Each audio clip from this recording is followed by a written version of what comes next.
Professor Kling, it's good to see you. Let's start talking about what people need to do in order to best position themselves for taxes heading into the final 3 months of the year, because President Biden putting forward his tax proposal now that we're starting the fourth quarter. What moves should people be making over the next couple of months? Well, Shauna, first off, thanks for having me here today. There's really two things. One is the tried and true things that tax professionals would always recommend to their clients. And then there are the things that, of course, we have to consider because of the new potential tax law change. So just a quick discussion about what some of the major changes are being proposed right now is we're looking at a capital gains rate, top rate, that's going to go from 20% to 25%. And so that obviously is concerning for certain taxpayers who expect to have high capital gains.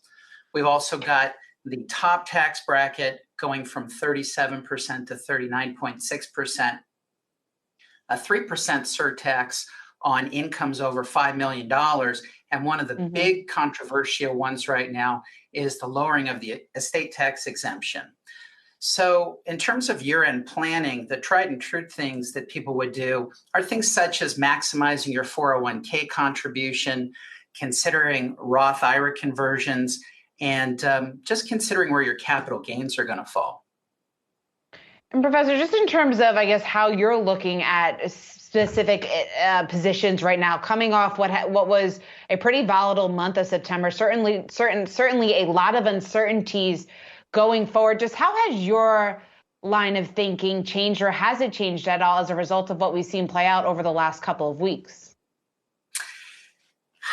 Yeah, so that's a great question. I mean, what I would say is that you really want to figure out what camp you're in. If you think that the capital gains rate is going to go up for you 5%, maybe it'll be a little less, maybe it'll be around 5%. We're still wondering where that's going to fall. Then actually folks this year might decide to not recognize capital losses, pick up as much capital gains this year with the anticipation that next year we might have a higher capital gains rate. Professor, just in terms of the biggest mistake that people make, I think that's the number one thing that people want to avoid, obviously, when you talk about the biggest mistake that people make when it comes to planning for their retirement. What do you see as the most common thing that people do? You know, it's actually not necessarily tax related. I would say it's more the idea that you can do it all on your own. I think the benefit of tax professionals and investment professionals really make a huge difference.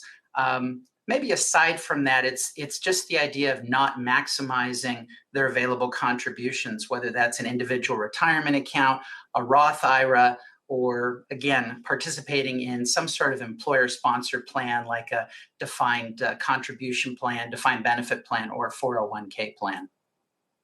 Professor Greg Kling, great to have you, USC Leventhal School of Accounting Associate Professor. Thanks so much for taking the time, and we hope you have a great weekend.